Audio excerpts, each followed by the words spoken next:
So thanks so much, John, for joining me today. It's a pleasure to have you on the show. Yeah, I'm glad to be here. So just so you're aware, I kind of found your page. It was whenever I saw someone share Dana Coverstone's prophecy online, and I was kind of just flicking through YouTube and looking at some of the more recent videos that have been uploaded, and I think it was maybe the first one that you'd done on your series of testing the prophet. So that was one of the first ones that came up, and I just Cool. thought whenever I clicked on it, I thought this is a great idea. You know, someone who's going to methodically kind of look through some of the major prophecies that people are making, and just see how they work out, and if they come true, or just almost look and see what the track record is of some of these. Right. Yeah. So I think it's a great idea. I just want to say that, go on the record and Well, say thanks. it. And I'm supporting you, and I just want to give you a little bit of airtime to explain a little bit about how you got to starting that series, and Sure. where the idea came from. So before we get into that, tell us a little bit about yourself and what your background is, and how you got to be where you are. Okay.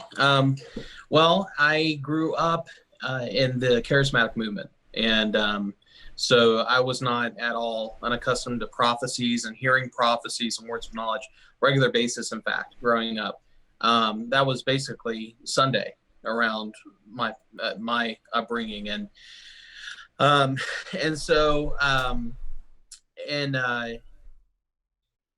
through the years, I noticed that there was a common theme, and that was that there were a lot of words that were given on behalf of God that did not come true, that didn't reach Mm. fruition. And the part that always troubled me was the fact that nobody ever addressed that. Yeah. Instead, if you dared question it, if you dared say anything about it, they would come back at you by saying, "Touch not my anointed, do my prophets no harm," which is really quoting Psalm 105:15 out of context. Mm. And it's the one verse though that seems to give all I don't like to say false prophets, but people who prophesy falsely, Mm. um, Yeah. full immunity, right? I mean, they can do no, as long as you say, "Touch not my anointed, do my prophets no harm." There, it's like suddenly they're not held to an account. Mm. Growing up, that always bothered me, and Yeah. the older I got, but I always kind of took it with a grain of salt and thought, well, what do I know? What do I know? What do I know? Just kind of um, going through it that way. As I got older, I really started to deviate away from my roots, in the sense that I'm what you would call a reformed charismatic today. So I believe Okay. that the gifts of the Spirit are still available, but I'm very reformed in my theology, which is completely counter to my upbringing. Mm. It's very Arminian based. Most charismatics are Arminian based, Mm. and there's a reason for that. And if you want to get into that, we can.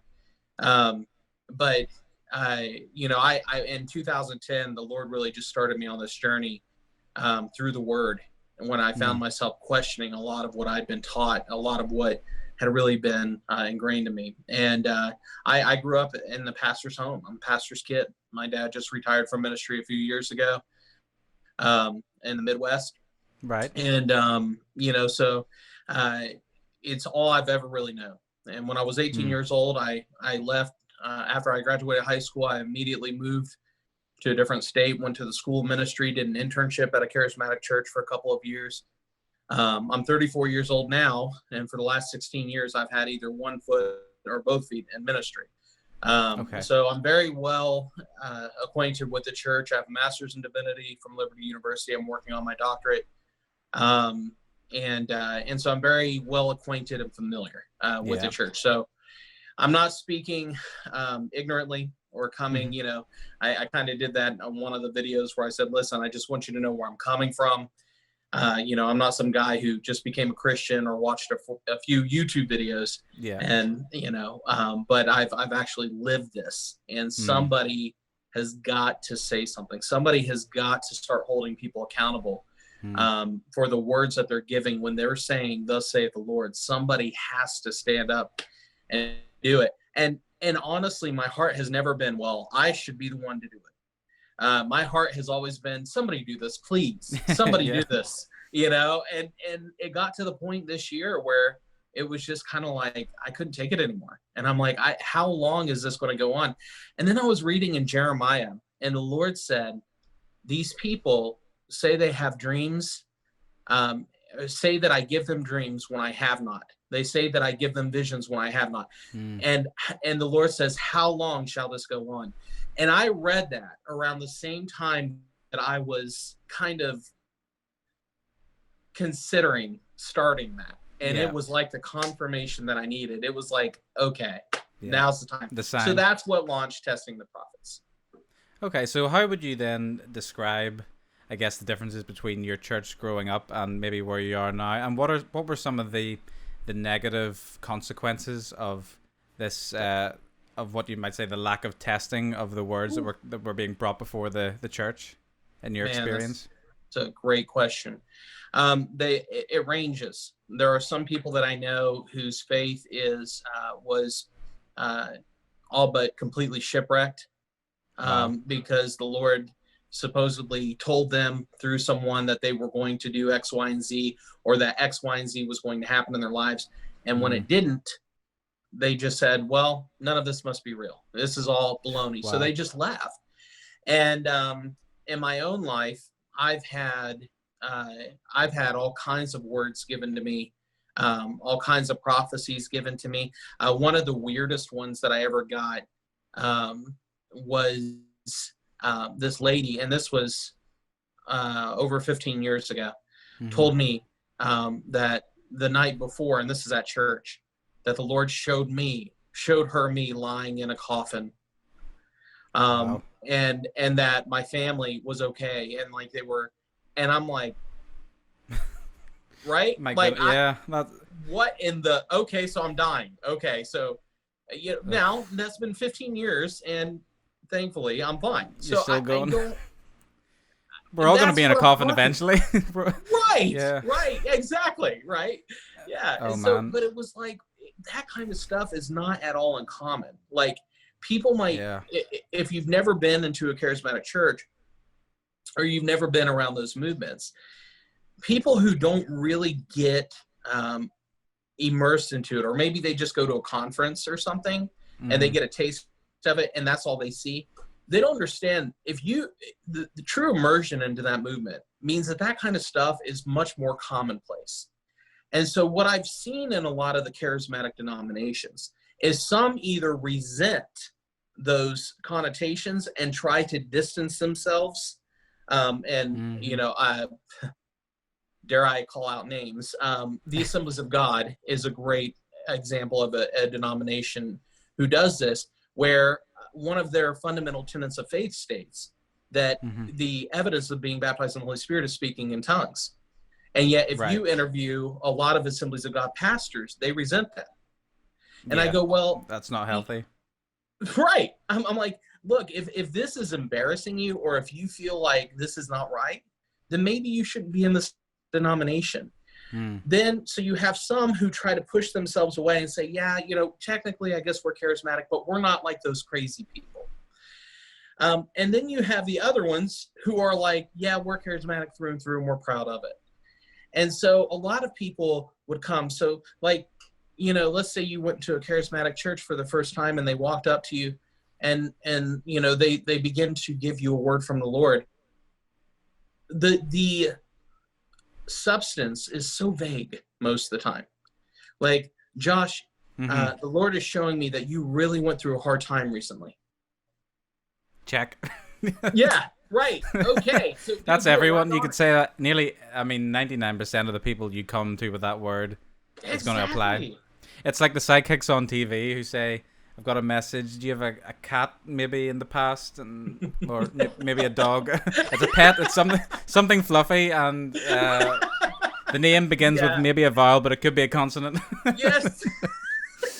Well, why is sort of the term charismatic, or the umbrella term charismatic, why is that kind of synonymous with irresponsible then? This would be my question, because I would say that my church growing up, definitely believed in the gifts of the Spirit and their sort Yes. of workings in today's society. But I Yep. guess you could say they're a lot more cautious than a lot of other churches would be. So, for example, it'd be very rare that there'd be like an open microphone for people to come and talk. Sometimes there might be, but more often Hmm. than not, you would have to, if you received something, you would have to go maybe either to the elders or one of them or someone with that would be designated maybe to discern whether it's then a word to be brought before the church, or maybe they would advise you to go and then speak that to someone. But I guess they always viewed it through this lens of if it's backed up by scripture, if it Hmm. encourages or is correcting of something, but not necessarily not a discouragement or something harmful. And they would Hmm. kind of do a few tests, run through these in their minds. But why would I don't know? It's strange for me to wrap my head around a lot of churches Sure. then abandoning those criteria for Hmm. why a word would be shared with the intended recipient. Hmm. It's Great strange. question. Well, basically, it's because these people aren't doing it from a microphone. They're doing it at worship service one-on-one. They're going Mm. up to people one-on-one. They're and in churches that I've been in, and I've not only been in like my dad's church, I've been in churches all over this country. Um, there seems to be certain people that are just kind of known in charismatic circles in each church for being that person, for being those kind of people that give words of knowledge, that give these prophetic words. And so they just kind of randomly will go up to people. They don't necessarily have a title, they don't have a position, but they'll go Mm-hmm. up to somebody and they'll talk to them one-on-one. And that's why it's very difficult to police, Mm-hmm. because how do you know who's talking to whom? But not only that, but it's also like if you're a new Christian or you're a new believer or you're a seeker and Mm-hmm. somebody comes up to you like that, you are in an environment that has cultivated the atmosphere necessary to have that kind of stuff going on. For an example, if you Mm-hmm. went into like a staunchly Baptist church, there's no atmosphere for that. The atmosphere, you, Yeah. No culture. no way. You can't just walk in and walk up to somebody and say, hey, by the way, this is what the Lord tells me, like Mm-hmm. it, Mm-hmm. it would be so out of the ordinary, and you would see that. And I think that the person who receiving that would immediately go to an elder or go to a pastor. Yes. In charismatic circles, it's more like, well, if I like what they have to say, it must be God, and I'm going to take it to the bank. And then Yeah. so these people in these churches that are kind of known for giving these words, they're the ones that I'm talking about that I have yet to ever see them like held to an account. And Mm-hmm. the fruit of this, Josh, is in how many people are on YouTube going viral regularly, giving words from the Lord. Let me tell you, they didn't start on YouTube. They started in their churches. They Yes. started in those circles that I'm referring to. And now they have a platform on YouTube. So, hey, Exactly. yeah, Unregulated platform, yeah. But yes, it's the cultivation of I guess it's a confidence in a way, but it's a negative confidence that you can kind of just go ahead and say whatever's on your mind. And I know that there's definitely there's prophets out there that are known for being prophets, and they'll maybe tour around and they'll incorporate it into their services. And I'm not saying that that's necessarily wrong, but I think in a lot of cases this kind of unguarded flow of words that people just kind of fire out left, right, and center. That okay, this I'm gonna go up to this person and say this thing I think is for them, and this person I have this for, and then like maybe I sort of got a little bit of an image, but before I fully interpret it, I'll just go and say it to this person as well. So there's just, I mean, I guess it's the prayerful consideration and discernment. Would you say then is what's missing in a lot of these cases? absolutely. And a misunderstanding of the character of God. I think there's a lot of emotion Hmm. and a lot of emphasis on experience and not enough emphasis on the word. If I we think I would read our, agree. so you look at it like this. If there's a movie that someone has seen 100 times and you have never seen that movie, and you go to the person and you ask them to describe what happens in that movie, because Hmm. the person has already seen it from front to back, beginning to end, they can tell you virtually every detail of that movie. They know it that well. Well, scripture says that God's the Alpha and the Omega. So he is outside of space time. He's not guessing about what's going to happen tomorrow. But the way that the words are often presented, there are common phrases like God is getting ready to. Okay, that is a common phrase. Well, I'm sorry, I didn't know that God was up there like, let me get my shoes on. You know, once I finally get myself ready for this, then I'm going to do X, Y, and Z. God is preparing, God is cultivating, and I've heard them all. Right. So it's these common terms. Now, when I was growing up, every church that I ever went to, they were prophesying that God was going to send a sovereign move of God, a powerful revival through their church. To date, none of them have had that happen. Right. And every one of them, probably 6, I have heard countless times people say that was going to happen at that church. Some of them closed. One of them, as a matter of fact, is no longer in existence. So, I mean, I feel like that's a pretty good sign that it's not going to happen whenever you specifically say it's to benefit your church or your denomination. Isn't it funny and how not that works? Not the body of Christ as a whole, you know? It's a pretty good indicator. Right. Yeah, and that's a good point. You know, if it's a catastrophe that they're prophesying, it's always hundreds of miles away from them, or usually. Right. And if it's a sovereign move of God full of blessings, it just so happens, get this, to be right where they live. I mean, exactly. There's no partiality here. It's just, you know, it's just the way it is. Yeah. And it's the same with the kind of doomsday prophet type people and the end timers that say, you know, my church is on the sort of hallowed ground that will be protected. You know, there's quite a lot of those kind of cult churches that are around. Isn't that funny?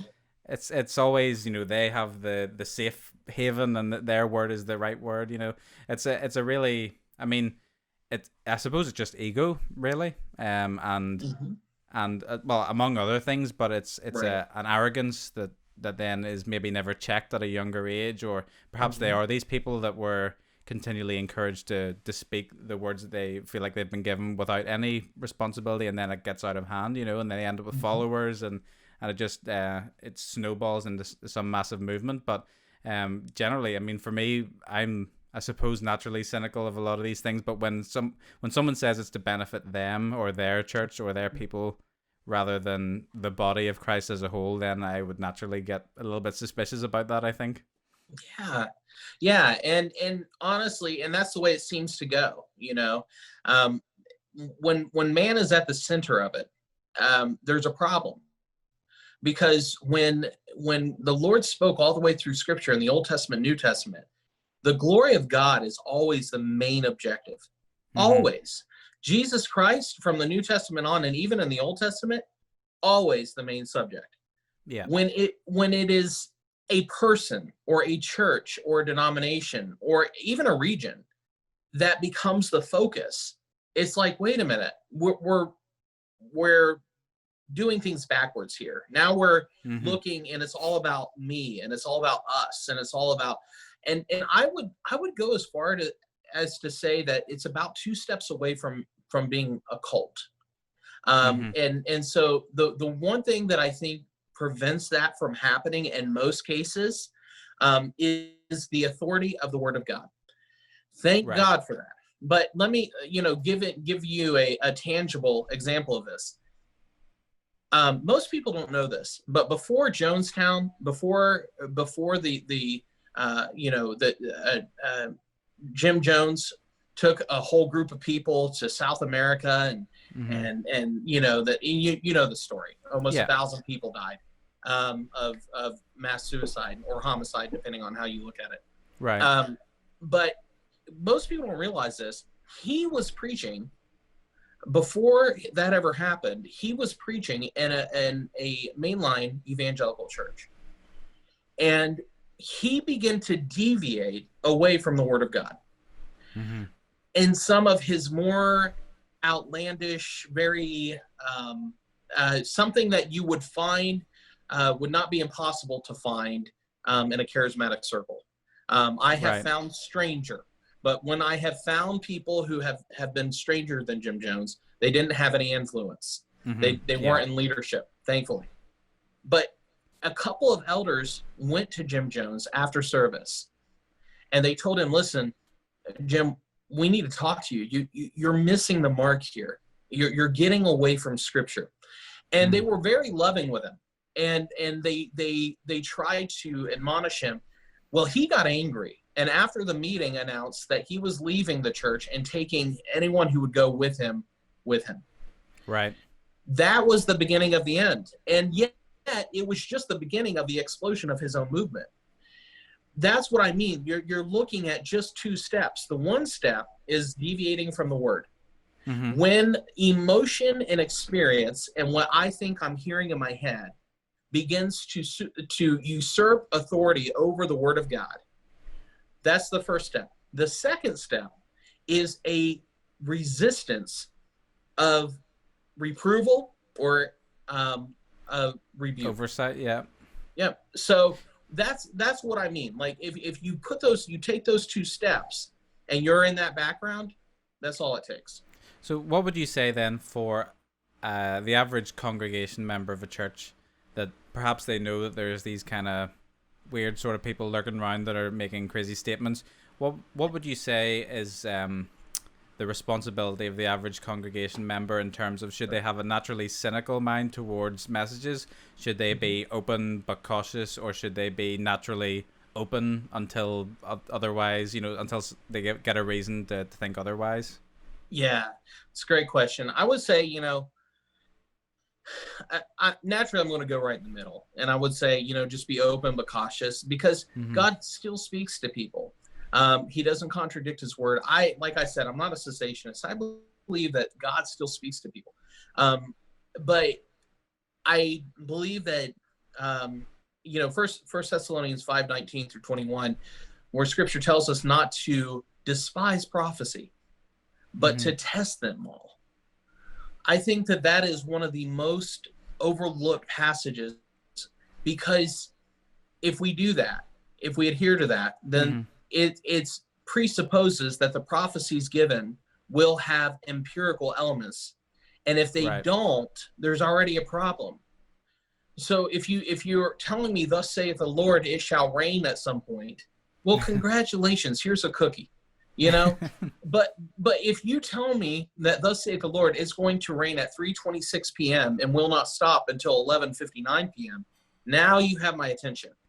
Right. Because I'm going to be looking outside probably for the better, part of 7 hours, seeing, does this actually happen?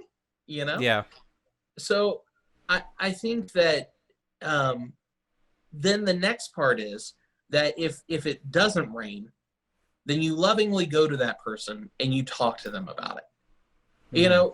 I mentioned earlier that I'm very hesitant to say, to label people false prophets. And here's why.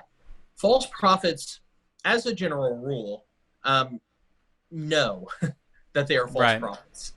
Okay, and that's an interesting statement. Yeah, I think they know it. I mean, like, in the sense that those who are they're out to hoodwink people intentionally, almost. I think there are some people like that. I wouldn't say it's the majority, though, and that's why I say that I think that the actual group of false prophets, I think there are two different categories. There's one who are exactly what we described, right? They're the charlatans, right? They're the people that they have an earpiece and they're getting all this data from somebody who's in a back room, right? Right. And then they're going up to somebody in their audience and they're telling them their life because of the earpiece, and they're saying it's God revealing it to them. That is utter false prophecy, right? That is a false prophet through and through. It's a charlatan. Then you have those who I think are just ignorant. They don't realize. They think they're hearing from God. They believe they're doing the right thing. As a matter of fact, Jeremiah encountered this. If you read the book of Jeremiah, you'll see where he's dealing with people who believe they've heard from God. And he's going, you haven't heard from God. You haven't. Now, are they a false prophet? Yes, but they're not the same category. There's the false prophet of the charlatan, who is the kind that I think that is really to be, the most cautious of. And then there's the ignorant prophet or person who believes that they're hearing from God, proclaims himself a prophet, and yet they're not actually hearing from God. So I think that if you're in that position and somebody in your church gives you a word and that does not come, first of all, if it has no empirical components about it, in my mind, I already dismiss it, because I say, look, God tells me to test. Yeah, well, he tells me to test all prophecies. If I can't test it, then why in the world? It doesn't seem like a prophecy. Right. I don't think he's going to tell me to test something and then make it untestable. The Right. Yeah. second, So a prophecy might not be the correct term really for that kind of yes, word that's given to someone. It really, I mean, something without any kind of empirical things you can test it upon. I mean, it sort of yeah, falls out of the category of prophecy and more into, well, I guess it's verging maybe on encouragement, or is it something that's sure, of another category? yeah, and it's funny because then you have people who are on one extreme or the other. There are some people who are going to watch Testing the Prophets and they immediately jump all over me. I've already had it because they are, man, they're dyed in the wool charismatics, and everybody who says they hear from God is hearing from God, and I'm just some religious Pharisee out there to try to be critical and cynical. And then you have I the find other it end, really hard to believe that those kind of people are out there that just think everyone that proclaims that they have heard from God, right? Well, that doesn't compute really to me, I guess, in my yeah, upbringing. right, right. Well, and see, in circles that I'm from, again, I go back to Psalm 105:15 with the touch not my anointed, do my prophets no harm. The reason that there is such a reluctance, and the reason that my videos have incited some anger and aggression, is Hmm. because people are looking at me as though I'm calling into question God's word. Hmm. And that's actually the opposite of what I'm doing. Yeah. Now, at the other end of the spectrum, we have the cessationists who look at what I'm doing and immediately assume that anyone who says that they've heard from God has not actually heard from God. That the only way that God speaks to you is directly off a page. And if it's not directly off a page, then you haven't heard from God. Because Hmm. God doesn't speak through prophets anymore. He doesn't speak prophetically anymore. There aren't words of knowledge anymore. There were gifts that ceased, and then they'll go into 1 Corinthians, and you'll get into 1 Corinthians 13, which is the stem of their discussion, right? They'll say, basically their premise is, where there's tongues, they will be still. Where there's prophecies, they will cease. In that same context, however, it also mentions wisdom and knowledge. And so in Hmm. discussions I've had, I've asked, so does that mean that wisdom and knowledge have ceased? Of course, they never go that far. And I'm like, Yeah. wait a minute. If we're going to be objective, if we're going to practice proper hermeneutics, we have to keep going here. Yeah. Well, this was the question I was about to ask you then. Why? I was going to ask why you believe that these gifts are continuing on. I guess you've answered part of that, but why then? How did you come to the conclusion of where you are in that regard, that these spiritual gifts are Sure. continuing today and that they haven't ceased? Okay. Well, it's a great question. First, I would quote Leonard Ravenhill. Leonard Ravenhill said that a man with an experience is never at the mercy of a man with an argument. And Right. God has, yeah, it's a great quote. God has used me several times prophetically, and for me to deny the experience and the fruit of the experience would be, I couldn't do it. I couldn't Hmm. do it because I would say, look, this is, and I could give you as many examples as you have time for, of when God has used me prophetically to speak to somebody, to given me a dream about someone that was so direct and on point for them about things I had no knowledge of, that caused them to absolutely break in Well, a good way. if you don't mind, have you got a couple of sort of Sure. non-specific examples that you wouldn't mind Yeah. listing? Yeah, absolutely. So there was a time when I was helping. I was helping a football team. I was a JV coach, junior varsity coach, Hmm. and the head coach suddenly one night after a game had a massive heart attack and died. His sons both played on the team, Hmm. and he was only 34 years old. I mean, it was Wow. just it was wild, and it was devastating. And I remembered I was really kicking myself because I remembered on the bus ride to the game was thinking about how I really need to evangelize to Frank. That was his name. Yeah. And at that time, I came from a very Arminian perspective. And so, in my view, basically, either I'm going to save this man, and lead them to Christ, or they're not going to be saved. Like it's on me, right? Yeah. And so I really wrestled with guilt about that, and I was in a time in my life where I have really encountered God in the most powerful way that I ever have to date on November 5th of 2005. Well, to kind of condense this, I had a dream 2 weeks after he died. And in this dream, he came to my door at my apartment, Frank.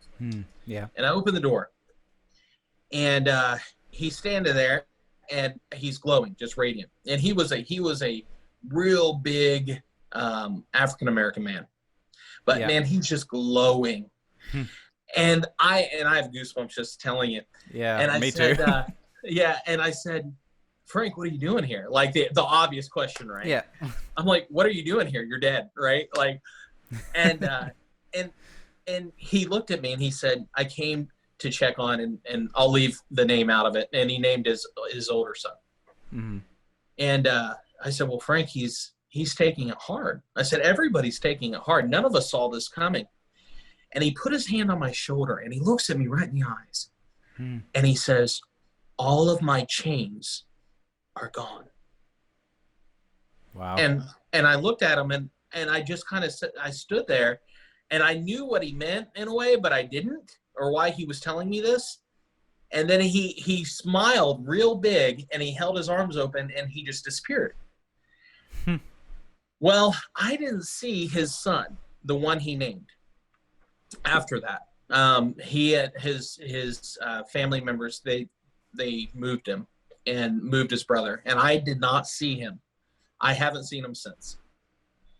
But I had this nagging, just this, I can't even put my face, this sense that I have got to somehow contact his son and tell him about this dream. And as, year after year went by, I just kind of forgot all about it. Right. And a couple of years ago, for some reason, that came to me. And I was like, you know what? I'm going to see if his son is on Facebook. So I looked up his son, and sure enough, there he was. And I thought, okay, here we go. This is it. I'm like, I need to pray about this. What if I offend him? What if he's mad that I'm even talking about the death of his father? That moment we all face. Oh, yeah, man. So I sent him the message, and I said, I just wanted to share with you this dream that I had 2 weeks after your father died. And I don't know why, but I just feel compelled. I have to give it to you. And so I told him the dream. Well, then the worst thing that could have ever happened. He saw it, but didn't reply. And I went, oh, great. I've offended him. I heard it. And I'm like, why did I even feel that way? And, for 2 days. And after 2 days, he replied and said, I'm sorry I haven't responded up till now. I have not known what to say. For 1 year after my father died, I heard the sounds of chains being dragged through the house. And I was convinced that was my father in hell. Oof. And he said, you'll never know what this message means to me. Yeah. And thank you for sending it. And that was it. And I just sat there like dumbfounded. So as I have this dream and this very pointed message, all my chains are gone. After asking about that particular son, unbeknownst to me, his son's not sleeping at night because he thinks his dad's in hell. Now, here's what's really cool. I did a little bit more digging, and I found out that Frank, and I did not know this, that Frank had joined a new converts class 2 weeks prior to his death. That he had given his life to Christ 2 weeks prior to his death. Isn't that incredible? Yeah, praise God for that. And it's just like, but that's an example. That's one example. And I have several more where the Lord has just given me something. My wife and I were traveling. This one's real short. My wife and I were traveling. We were doing a around the country road trip. And when we were heading up north, we were going through Wisconsin. She was asleep. I was actually listening to a debate between an atheist and a Christian. And and it's snowing, and I'm in Wisconsin, and it's night, and there's nobody on the road, and you just got the windshield wipers going. And I'm into this debate. I'm about 2 hours into it. And I'm really into it. And the Lord just spoke to me and said, turn the radio off. And so I was like, okay. So I turned the radio off. Right? Now I just got the windshield wipers going, and I'm just sitting there. And the Lord showed me some friends that we were going to be meeting in Colorado on our trip. And he said to me, he showed me their faces, and he said to me, she's expecting. And that was it. And it was like, as soon as I heard that, everything went back to normal. I could go back to my debate, and I was like, okay, whatever. What do you even do with this knowledge? Right, exactly. And why would God tell me? Like, dude, why do I need to know that, right? Yeah. Like, I'm not a pregnancy test, right? And so we went to several different states, and eventually we worked our way down to Colorado, and we met them for dinner. And when we're at dinner, they both start getting weepy, telling us about their struggles to get pregnant for the last 2 years, and how the doctor has said that that it didn't look good. It didn't look promising because of everything they've done and gone through without success. It seemed to be her. And so, Josh, they have no idea. My wife didn't even know, and I'm sitting there looking at them across the table, and I just start laughing. Right? I mean, that's the pastoral response. Worst. That's what you learn in seminary. Yeah. The worst response. Right. And they're looking at me, and I'm like, guys, I said, this laughter is joy. It's not scorn. I said, I'm just going to tell you what I saw. And I'm like, I'm driving through it, and I tell them the story. I had no idea that they had even been trying to get pregnant. Yeah. And I said, and the Lord just said, she's expecting. And then everything went back to normal. And I said, look, I can't even believe this is happening right now, but I just have to.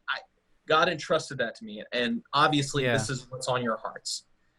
And I said, so why don't you go and pray about this? And if I'm wrong, I will apologize profusely. And make sure that, I don't drink the cappuccino I drank when I was going to Wisconsin again.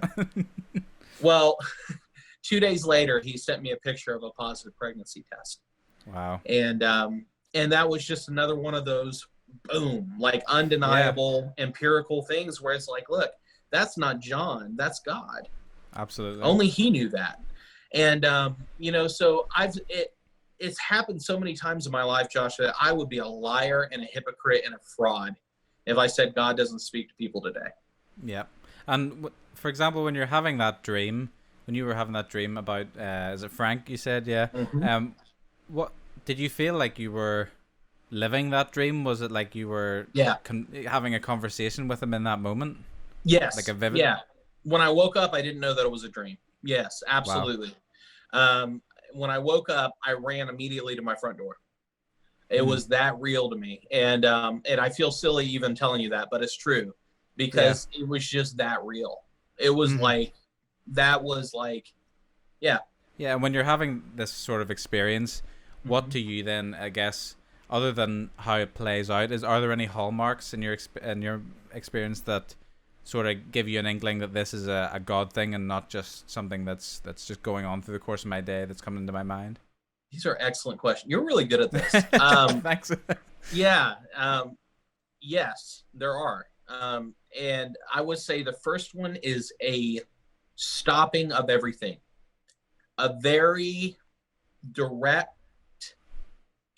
in the moment stop. I can't, it doesn't bring fear. It doesn't bring confusion, but it is as if a commander of some sort has come to me and said, stop, here's the orders. Like a record scratch and stop. Exactly. It's like, this is what I'm giving you. And even if you don't know what to do with it at the moment, you're going to know. And it's like, I'm giving you this. And when that moment comes, you'll know it and share it. That's been the thing, the constant theme of it. And it's a knowing I've explained it like this, and I think this will probably give a little more insight. For me, it would be like having a book. Mm-hmm. And if I have a, maybe like a smaller book, let me grab a tiny one off my shelf here. I can hold this book in my hands, and you might not even know that I'm holding it in my hands. Matter of fact, if I move my fingers and stuff, you have no idea that this book is here. Mm-hmm. But if I open my hands, I reveal the book. But the book was already there. For me, what happens is God takes something that is in reality, like she's expecting, like all my chains are gone. These are realities, right? Yeah. It's always right there. But what he does in these moments is he goes, John, stop. Mm-hmm. That's it.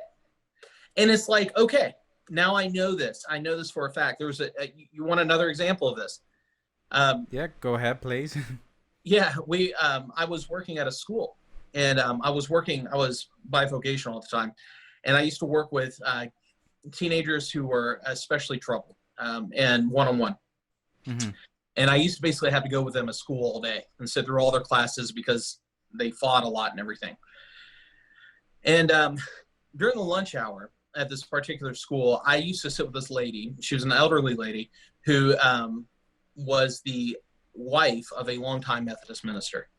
And we would have such great discussions over lunch. Mm-hmm. And this one particular day, I mean, I've been there half the school year, and every day I sit across from her and we have these conversations. They're not usually too supernatural, but theological. Mm-hmm. And we're talking, and she's in the middle of saying something. And I said, stop. Just like that. And she goes, wow. I'm sorry. And I was like, we have to pray right now. And she goes, what do you mean? I said, we have to pray right now for the safety of the students. Right now. And she was like, freaked okay. out. Yeah, right. Like, this isn't John Wesley, this isn't the founders of Methodism. This is now, and it's like, okay. And so I bowed my head, and she just kind of sat there with her head bowed, probably out of respect or fear, or and bit of both. yeah, like, oh, this guy's wacko. And I just started praying right there, and that was on a Friday. And the following Monday, before it was even lunchtime, she came and found me, and had the paper in her hand, and she put it in front of me, and she goes, how'd you know? And I didn't even know what the paper said. Yeah.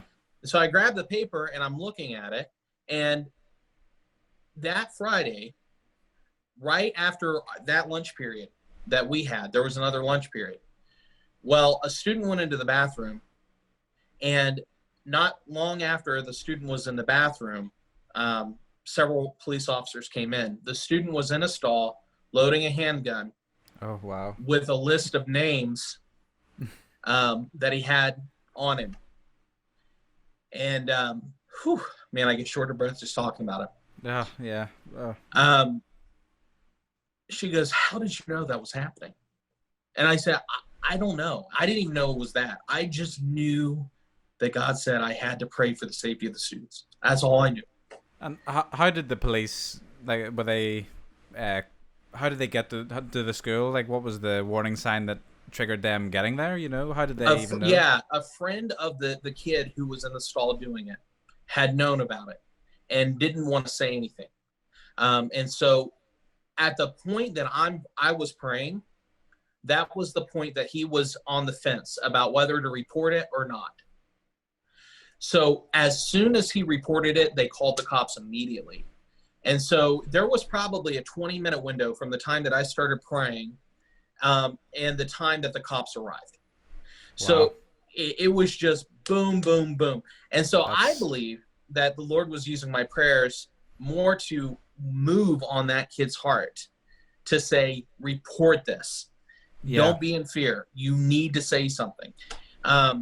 And who knows what the ending would have been, otherwise. So man, I just dread to think. And it's interesting to me that merely being faithful when you're given these kind of words can have such grave consequences. You know, whether it's someone Yes. who's running around thinking that their dad's in hell and you know can't move on, or it's you know literally lives being saved.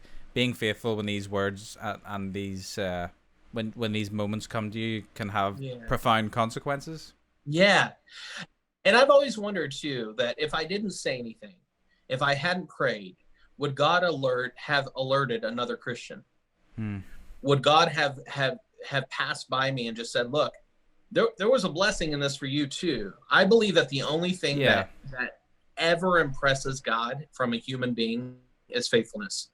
Not our talents, not our abilities, not our intelligence. I don't believe any of that, because all that combined amounts to nothing and relative to who he is. And so I think that what he really looks for out of us is faithfulness. I think that is the thing, that is the key, and that's what I extrapolate from scripture that really gets God's attention, is people who are faithful in prayer. They're faithful in seeking him. They're faithful in the tasks that they're doing, whether it's shepherding some sheep out in the field, or whether it's being in a wine press and because you're scared of everything and you're hiding like Gideon, and you're sitting there sifting wheat where nobody ever would do that, and your name means chicken, and there was a faithful component about it, and he knew that he was faithful, and that's why God comes and he shows him favor. I think that that's how we get the Lord's attention, because there is no partiality in God.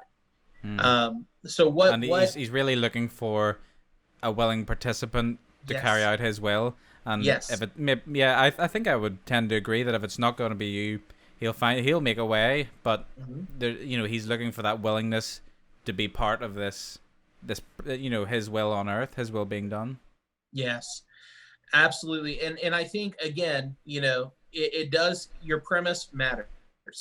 If you come from an Arminian perspective, you're going to interpret everything that I've said as, if I didn't do it, right, then it wouldn't have gotten done. If you come from a Calvinist perspective or Reformed perspective, and you look at the same story, you're going to say, well, God used you in that, but he would have still accomplished the purpose through somebody else. Yeah. I mean, I guess I'm undecided on these issues myself, and I tend to refrain from categorizing, because I just don't know, because in this case I would think, these, when it comes to the lives of children, an issue like that to me would seem to be of big enough value to God that he would have perhaps made a way in some way to prevent that from happening, and that was merely his will, and he was looking for a willing participant to carry that out. But the honest answer is I don't know if that's the case or not. So I tend to avoid categorizing or putting myself into the Arminian and Calvinism kind of labels, because I think every day and every example I'll have a different perspective, to be honest. Isn't that funny? I'm kind of okay with that, to be honest. Yeah. I heard somebody say that, well, the first step to becoming a Calvinist is refusing to label yourself as Calvinist. Right. It's rejecting at least one of the 5 points. Because somebody asked me very directly, they're like, well, are you a Calvinist? I said, yeah, I'm about a 3.5 point Calvinist. And they go, isn't that like part of the qualification of being a Calvinist?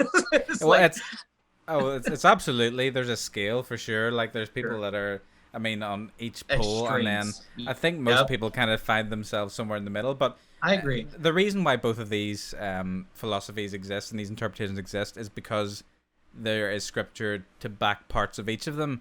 And I guess rather than that necessarily being contradictory, sometimes it's different elements of the same picture, but perspectives from different people. And I think each can be helpful in its own way, but perhaps the bigger picture is not trying to conform and make yourself fit into one side, when sometimes there are opposing points of view and opposing backings in scripture, and perhaps it is just taking a step back, looking at the broader picture and seeing how these all weave together into a bigger picture. I think so. And I would say that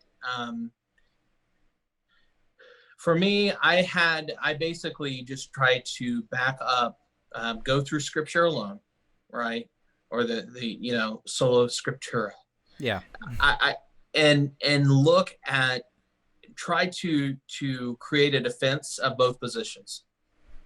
And when I got done, this was part of the journey, aforementioned 2010. Mm-hmm. When I finished, I had about this much for the Arminian side, and about that much for the Calvinist side. Wow. And that shook me. I mean, in 2009, I was condemning anyone who's a Calvinist as a heretic. So just 1 year prior, I was out there just, and so, it was incredible how God opened my eyes to that. And it didn't happen through, a great debater or anything. It just happened through just seeking the word. And, but you're right. There still is that much, you know? Well, I mean, I used to lead the, our church's kind of older teenage study group, and the last book we started to go through was Ephesians before I stopped being involved in that. And I guess there's always that that stumbling block, I think, as a chapter 1 or 2 where it says about God's elect, and that's always an interesting thing to throw at people. What does that mean?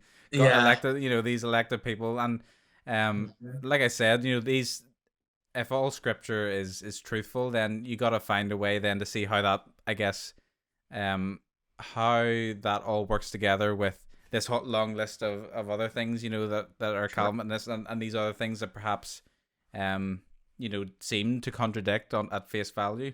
So you came out then, I mean, when you say that the Arminian side was like this and Calvinism like this, would you then call yourself a Calvinist these days then, if someone was to ask? I always respond to everyone and tell them I am a Reformed charismatic. Okay. And they always kind of tilt their head that way, because I go, I believe that I would have never chosen God if it was not for God drawing me to the Son. I don't think I would have ever chosen the Lord. Now, if we want to get anecdotal about it, and I didn't when I went on my quest, but I will now. I will say that I have watched countless people go to the altars of churches over the years countless times and leave unchanged. And yet I've also seen some people stumble in off the street for the first time, go to the altar once, be completely set free from drugs or alcohol or whatever else, and be totally radically transformed for the rest of their lives. I look at that and I go, so is this first group of people that's going all the time and nothing's, are they insincere? Are they disingenuous when they go? Or could it be that repentance is not merely something I decide I'm going to do? Could it be an event? Is that why John the Baptist said that we should bear fruit worthy of repentance? He said, he didn't tell them to repent. He said bear fruit worthy of it. I think there is an event. I think repentance is more of something that comes to us. And I think that when we're in that moment, we have an opportunity. Are we going to harden or repent? But I don't think that moment happens for everyone. I don't think it comes to everyone. I mean, that's an interesting perspective. So are you saying then that for those who may not necessarily be aware of this moment being upon them, then what is their repentance then not valid, or what how do you then what do you mean by that when you say that? Oh man, this is good. So first of all, I don't mean to put you under the spotlight here. I'm not trying to grill you. No. I'm digging this conversation. So all right. So when Isaiah encountered God, when Isaiah saw the Lord, if you look at like Isaiah 6, and Isaiah sees the Lord, his response is, I am undone. I am a man of unclean lips. The literal translation is, I am doomed. Okay? Yeah. That is the sense of someone coming face to face with the holiness of God in contrast with their sin. When that moment occurs, there's no question. This is why Philippians says that we should work out our own salvation through fear and trembling. that's actually something that's lost. You know, people are much more wanting to, you go Philippians, I can do all things through Christ who strengthens me, right? Never mind that he was writing that in a prison cell and he had been beaten and everything else. And it didn't have anything to do with, you know, little Johnny getting a better education. Sorry. But the thing is, if you want, let me summarize it by saying this. If you want the blessings of the prophets, you need to claim the burdens as well. And so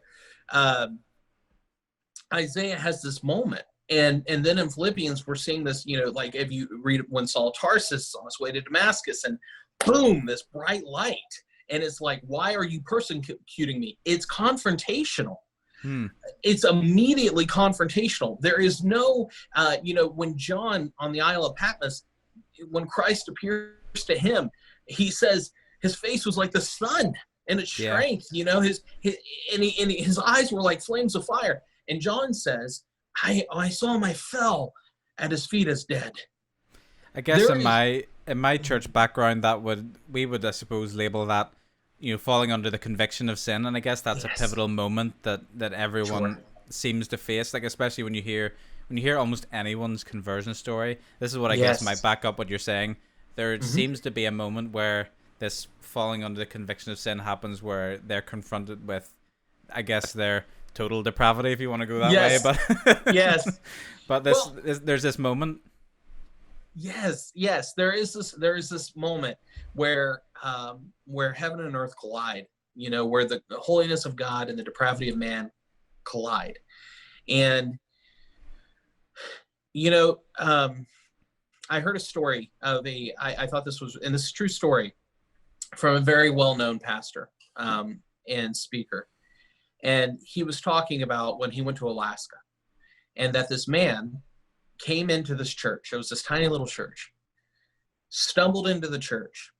He was in his 50s, had never been to church a day in his life, had never heard the gospel, but had just been diagnosed with terminal cancer and given less than 6 months to live.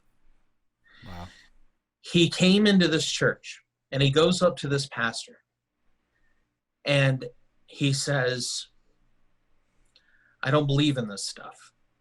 I've never been to church before, but I just received this prognosis. And so I thought I'd come in here and see what all this religion stuff is about. And the pastor was getting ready to leave. The service actually had already let out, and he was getting ready to leave, and he had a flight coming back to his home state the next morning. And so the man told him, you know, I've got less than 6 months to live. What am I supposed to do? And so the pastor told him, he said, well, what we're going to do, he said, what I'll do is I will stay here all night with you. And we are going to read the scriptures together. And he said, at the end of it, either you're going to have an encounter with the Holy God and the living Christ, or you're not. And that's not my determination. And the man said, so let me ask you, should I cancel my flight? Should I postpone it? And I'll stay here with you. And the man said, I guess. So he did. He postponed his flight. They were there for hours and kept reading John 3:16. He said, I want you to read John 3:16. So the man reads John 3:16 while the pastor is pacing back and forth. You would know this pastor, by the way. He's pacing back and forth. And he reads it. And then he gets done. He says, read it again. And he just keeps it for a couple hours. He has him constantly reading John 3:16 out loud. And the pastor is pacing back and forth praying. And finally, this man who's not been moved at all, he's frankly, he's a little bit annoyed, is reading this. And after a couple of hours, he goes, for God, and he just stops. And then his voice starts to shake. So loved the world. And he just stops, and the pastor stopped and looked at him and just was kind of holding his breath. And the man started cheering up. He said he was a big old mountainous burly man. He looked like something straight out of Discovery Channel. Yeah. And the man just started to cheer up, and he said that he gave his only son. And then he looked up, And he said, I'm saved. I'm saved. And the pastor, and he starts shouting. This man who had been shown no emotion starts shouting. And the pastor says, how do you know you're saved? And he held the Bible in his face. He said, haven't you ever read this verse before? And this is what the pastor was getting at. He said, that is what a true conversion looks like. It's not this formula, just repeat after me and just say these few words and give an intellectual consent here, here, and here. Right. It's a true born again experience. And you would think a true conversion experience. I've seen so many people that have had a conversion experience, but what they've said the prayer and got the free Bible kind of thing, and then it seems like maybe within a year it's kind of all been forgotten about, and it meant nothing. And that to me has always been disturbing, because then you don't want to question their sincerity in the moment, but at the same time you wonder, your mind wonders how could that then not impact your life in the most real way possible, Sure.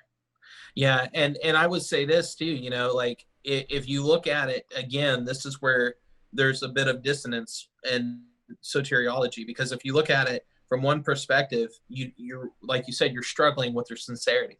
For me, I wouldn't struggle with their sincerity. I would think, you know what, they were probably given the wrong gospel. They were given this humanism gospel.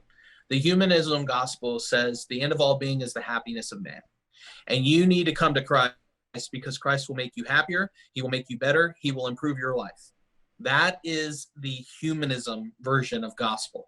And that is what has been so prevalent this last 50 years. It's everywhere, right? And those seeker-friendly churches offer seeker-friendly gospel. And it's saying, Josh, you need to come to Christ, not because he is worthy to receive the reward of his suffering. You need to come to Christ because Christ wants to make your life better. He wants to save you from that old hell down there. He doesn't want you going there. He wants to make your life happy on this side, and he wants to make it happy on the other side, right? All you need to do, Josh, is give me intellectual consent when I ask you these questions. Say this phrase, and you're saved, right? Do you want to do that, or do you want to go to hell? Well, I think I'll take heaven. Okay, great, right? Seems like the logical choice. Right. But what is the true gospel? The true gospel is there is a holy God who, while we were still sinners, and while we would have never chosen him on our own, sent his son to die for us because of his great significant love for us. His son paid the penalty for me and for you so that we could be with the Father. But his son took on my sin. He paid the punishment for every crime against God that I've ever committed. He is worthy to receive me. He is worthy to be worshiped. He is worthy to be obeyed. He is worthy to be submitted to. It's a completely different gospel. It's not about me getting out of hell. It's about Christ receiving me for his glory, not about me receiving him for mine. And that's what we've missed. And that's what I think what you're describing is somebody in that position, right? That they go and they go to a this happens all the time. They go to a Newsboys conference, all right, or a Newsboys concert, right? Right. There's nothing against the Newsboys. I just want to use this as an example. The lights are going. The fog is out. There's all kinds of different things that are stimulating the senses, all intentionally done, by the way. All of this is done. The energy is in the building. It's moving, and it's the equivalent to a Vegas wedding. Because at the end of the concert, when all this emotion is going on, where everywhere you look, people are smiling. Today it would be masks. But people are smiling everywhere you look. Everybody seems to be having a great time. And the human says, I want this. This is what I want. I want this to be my norm. Right. So whatever they have, and I'm not talking about Christ, it's not whoever they have, it's whatever they have. I want that because they seem to be happy and without a care. This is what you would call the event bubble, really. When something happens, people want to be part of the. People want to prolong the bubble or the high, rather than rather than seeing how this all translates into everyday life, they want to prolong the high of whatever they had Yes. just been to. And Yes. I don't want to dismiss Yeah. lights and loud music, because at Sure. times, you know, as I'm a worship leader myself, I've seen the benefit of setting an atmosphere that cultivates real connection, and you know, I definitely get that for sure. And I would never say that those things necessarily make the worship less genuine, but I always can see how things are designed in a way to stoke, you know, this Mm-hmm. increasing feeling of almost getting carried away, and just, you know, being swept up in the moment. And that's, I can Sure. definitely see where you're coming from in that, where people do need to sort of watch for events that are manufactured in such a way to provoke a real emotional response, but not a response that really reaches into the soul, as you might say. Right. Yeah, there's absolutely nothing wrong with lights or music or even fog machines or whatever. It's when those become the focal point. Mm. When God can't move unless those are in place. When if we don't have this, then God can't operate. And nobody would say that, Josh, but that's the attitude. That's the sense, right? And it's like the truth of the matter is that the greatest moves of God in history all happened from without any of that, Mm-hmm. without Yep. any of that. And it would happen with people who were people of prayer, not people who were people of excellence. So what is a consequence of this gospel, this false gospel, this humanism gospel? Well, the consequence is I'm going to get on YouTube and I'm going to tell you about a word that God gave me Right. that he didn't give anybody else. Well, why did God give you that word? And why didn't he give it to the rest of the prophets? Why didn't he reveal this to other people? Well, you see, because I'm special. You know, God loved me so much that he just wanted me to get to heaven. And God knew that it would mean a lot to me. And so he showed me this prophetic, he gave me this prophetic word that, there's going to be a great move of God in Hickory, North Carolina. And you go, oh, really? Where are you from? Hickory, North Carolina. Oh, what a coincidence. And the Lord said that he's going to send this absolute, devastating earthquake to California. Okay, people have been predicting that forever. Great. So you're just, but what I'm saying is that it's actually just a byproduct of that same mentality, that Mm. narcissism that says it's all about me. People who perpetuate that actually started and received that kind of gospel from the very beginning. And then when it comes into prophecy, it's no wonder that it's all Yep. about them. And it's all Yep. about the happiness of man. And it's all about this part. And if it's doomsday, well, they're part of that little secret group that Yep. God That's gonna has. be safe. I'm And glad you brought this back to the prophecy side of things, because I was trying my best not to go down the whole um, sort of atonement theology arguments, because we're starting to head that way, and I was like I know. getting ready to get the shoes on and get the boxing gloves, because no, that's something. I mean, I've been chatting with my friends about the this kind of atonement theology for a while now, and I don't want to Yeah. get down that route tonight, but it raises interesting questions then, from what you were talking about earlier. But yeah, I'm glad you brought it back to this testing the prophets then, which I guess brings us full circle. So what is Mhm. your wish for testing the prophets? Why? I guess you've sort of explained why you started it, but what's Yeah. your wish then? Do you want people then, obviously, um, to see, and to hold people to higher standards, but what would be, I guess, success for you in this venture? Success for me would be to cause people to take a stand and be willing to take action when they know that people are operating in the flesh and claiming that they're hearing from God. And to do it with a spirit of humility and a spirit of love, not in arrogance. Just because someone might be wrong in a prophecy doesn't mean that they're a terrible person or that they're any less of a Christian. Mm-hmm. It doesn't mean that they're a false prophet necessarily. It means that they may be very sincere and nobody has loved them enough to correct them.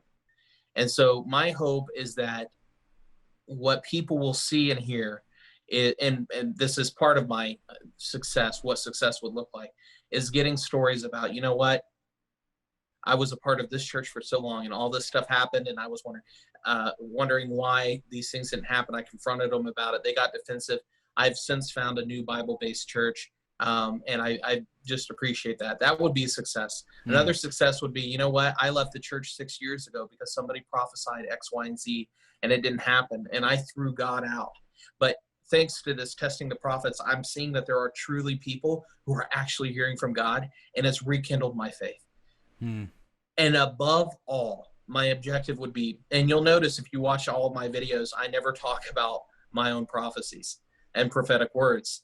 And that's on purpose.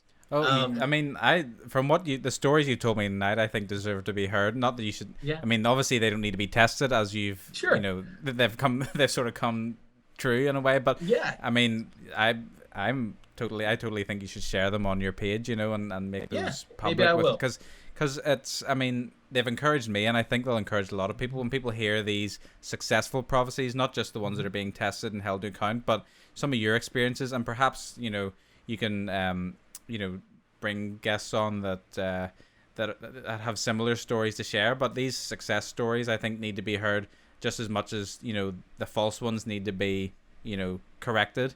Absolutely. Yeah, I agree. And, you know, that's one thing I've been really encouraged about with Dana Coverstone.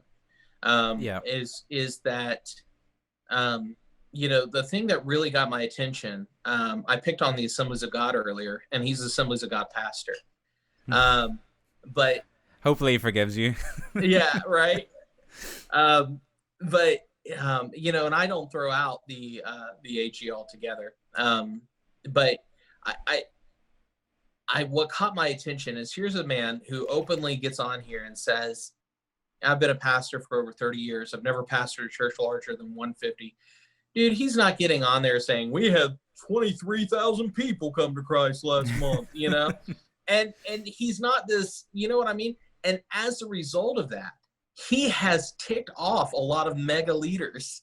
Right. And but dude, this is what encourages me to say, you know what? This is how the Lord works. While there are Pharisees living in the high places with tassels coming off their gowns, Jesus comes to a manger in Bethlehem, in a stable. Amen. That is how he operates. He's not looking.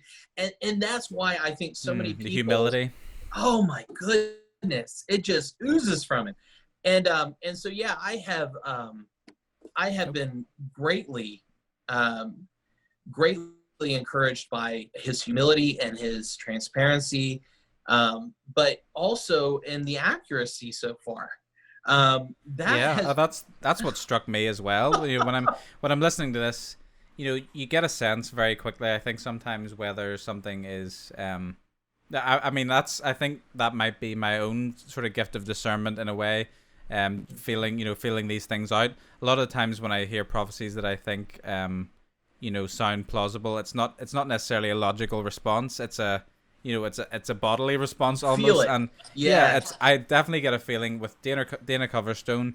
Some of I don't know whether I'm saying his name correctly, but Kim Clement as well. Kim Clement, yeah. Kim Clement, yeah. So that a few of his as well, and that's I'm not saying that everything he said is correct necessarily, but there are a few things that, you know, you get I've got the feeling that, you know, these need to be listened to, and it's happened on many occasions, but especially the Dana Coverstone thing, because, like you said, there are so many aspects that seem to be bit by bit falling into place, and a lot of things may be metaphorical, but even still, you can connect them, you know, from what he said so far to the real life events. And I don't know, I guess there's no way to know if his previous dream, I guess back in December, was it, about the pandemic, if he had said it back then, it would have been, you know, amazing. But I guess what really triggered him into action is seeing that come true and then getting these next dreams.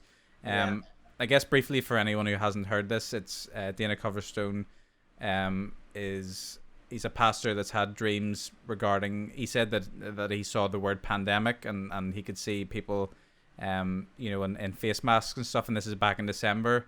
And then now he's had a set of other dreams that I think the next set are September and November are months to be watched out for, because he saw in his dream as like a finger tapping on the the dates, of September, and then he then saw a fist going through November. So they would be the next stages of his dreams. But things have really started. I guess you should go and check them out. Anyone who hasn't seen that, they'll be on your page, John. You've done a summary, and I think you've linked to the original video as well. But it's too much to summarize in a couple of minutes. But they're very detailed, and you can start to see, I guess, how this is all falling into place. And that, to me, just seeing these things starting to come true, as coupled with the feeling I got while listening to it, then is sort of giving me confirmation that this is something may not necessarily come true, but it's something to watch out for sure. Right. And that's where you come in, in the testing process.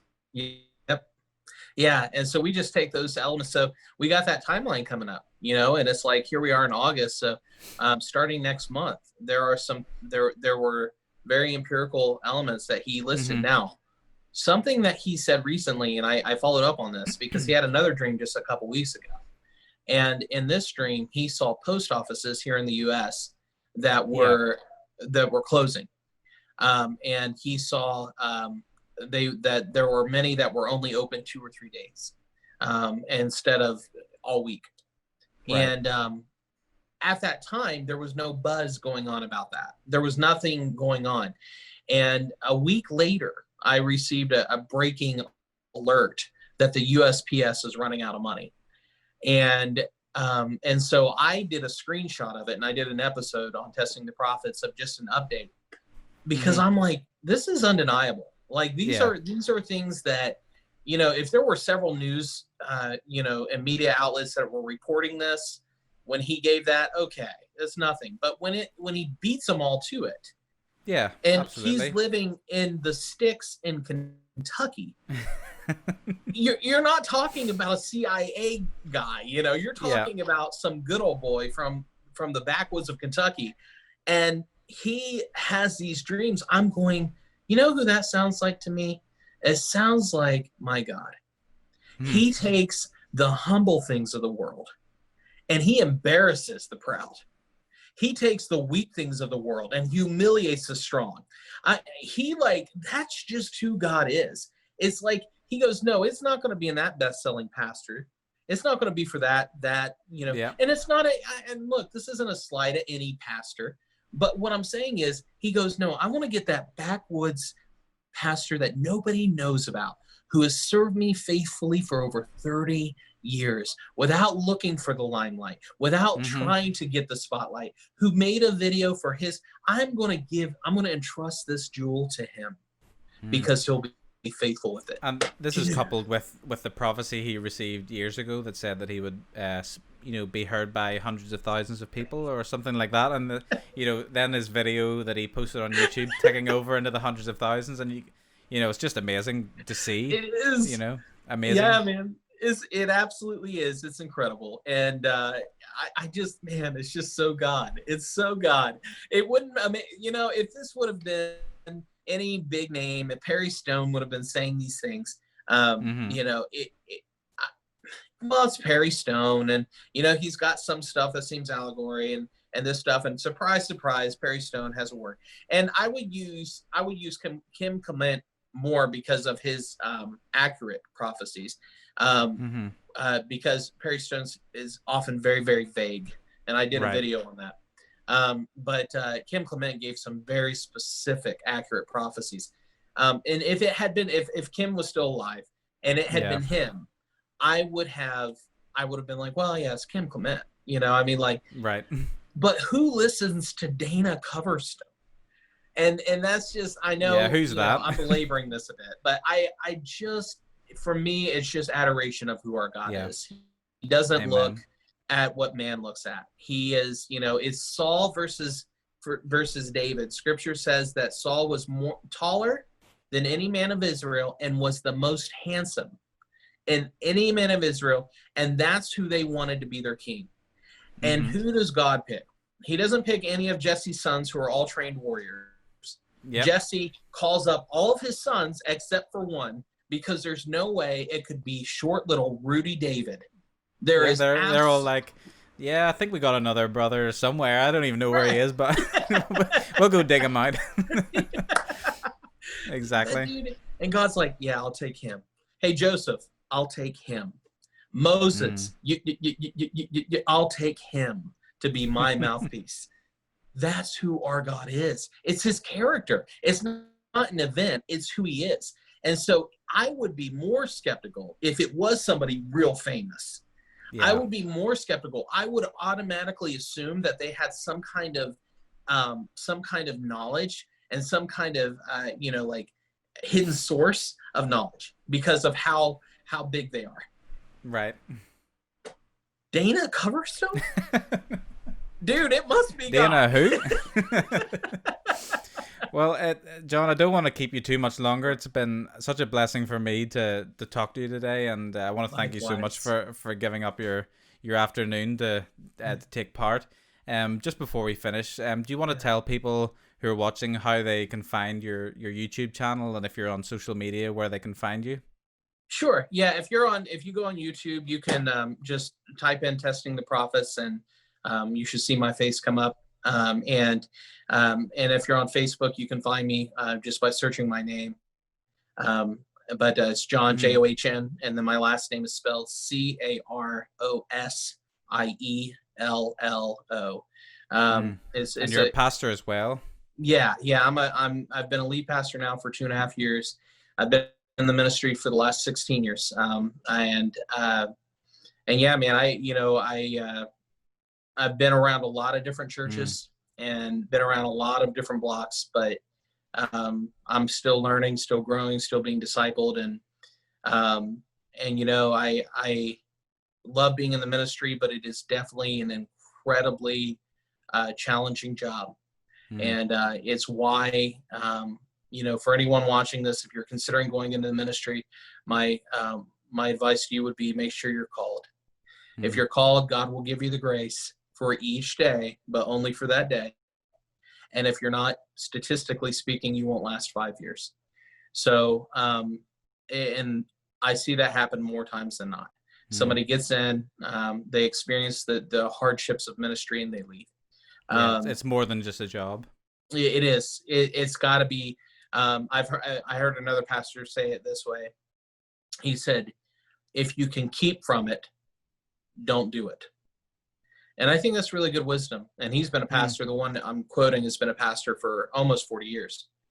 Those are the guys that are still around. They're the ones that have made it, and they've seen countless individuals just get in, or just think, oh, this sounds like a good idea. But it's like, and they've watched those same individuals go right back out the door. This is similar to the old Dave Ramsey financial wisdom of, if you want to be rich, don't listen to the poor guy, listen to the rich guys. Yes. If you want to be successful in ministry, look at the guys that have, they've been there for 40 odd years and see what they're doing. Yes. And it doesn't matter. Look, there are so many flashes in the pan, right? Man is still partial to Saul. We always will be. And that's why a lot of the biggest pastors today look like they look. They talk like they talk. They have the charisma. They have the look. They have the style. And you just go down the list, right? Yeah. Again, not that there's anything wrong with looking good. God's not going to be like, well, you're too good looking for me to use. But that's not the point. The point is that that's what we as humans naturally look for. But God is looking at faithfulness. And this is why Jesus said, the first shall be last and last shall be first. If you remember when he was in the temple with a lady who gave 2 mites, and he said, this woman right here, this widow, she's given more than anybody else. What'd the rich say? When you say that, you insult us. Hey, you want to lose your big donor? Say something like that again. And Jesus is like, yeah, you gave out of your abundance. She gave all that she had. She gave more than you. I'll say it again for those in the back. It's like he said the first will be last. Who wants to be the first among you? They must be the servant of all. That is, dude, I'm going to tell you something. There are people, there are custodians in your church and my church. There are people who are volunteering at some of the most prominent churches in the world who nobody even knows their names, that are going to be in line. They're going to be up towards the front row of heaven. And we are going to be I believe there's going to be an utter shock when we see some of the biggest names that we see on this side of eternity in the very back. And we're like, how in the world did Billy Graham get back there? You know? And who's that guy? Oh, that was Billy Graham's assistant who carried his suitcases and did all that stuff for 50 years. Oh, so he's up there next to Christ and Billy's in the back? The first shall be last, the last shall be first. Yep. So you're based in the West Palm Beach area in Florida. Yes. Anyone in that area should definitely check out your church. Do you want to spit out some of the details of your church? Yeah, I would love to. So you can check us out. If you go to Google, you can search for us, but just go to CITG.org, CITG.org, and you'll find us. We live stream our service every Sunday. We have a service in English at 10:30 a.m. and then there's a Spanish service at 1:00 p.m. And so if you want to check us out on Facebook, you can do that by CITG-Church in the Gardens. You'll find us. I'm on there every single day from noon to 1, Monday through Thursday. I do a time where I read a book like this one out loud, and then we have live prayer. And so that's something that the Lord put on my heart at the beginning of this pandemic to start doing. And I've been doing it ever since early March. And so I'd love to have you like our page and follow us and reach out if you have any questions about the things that I've said. You know, I would be happy to talk to you about them as well. Awesome. Well, thanks again so much for joining me. And it's been such a blessing on me. And I hope that all our listeners, hope it blesses you too, anyone that's watching. I just want to thank you for that. And I hope we can do another one of these sometime, because this has been a lot of fun. I would love to. This has been a lot of fun. Yeah, and Josh, dude, I think you are absolutely equipped and called for this. The way I hear a lot of questions, and especially in school, but you've got a gift for that. The way that you're asking these questions bring out the good information. And so I just want to encourage you with that, man. I mean, it's something that I've been interviewed before. You got a gift for that. I hope I haven't been your worst interview. Not at all. Actually, you're probably the best I've had. Oh, thank you so much. It really means a lot, and especially as a startup to hear that encouragement. So thanks so much for that. That's really encouraging. You're welcome. So thanks for watching, everyone, and join us next time on 2 Things You Shouldn't Talk About. God bless.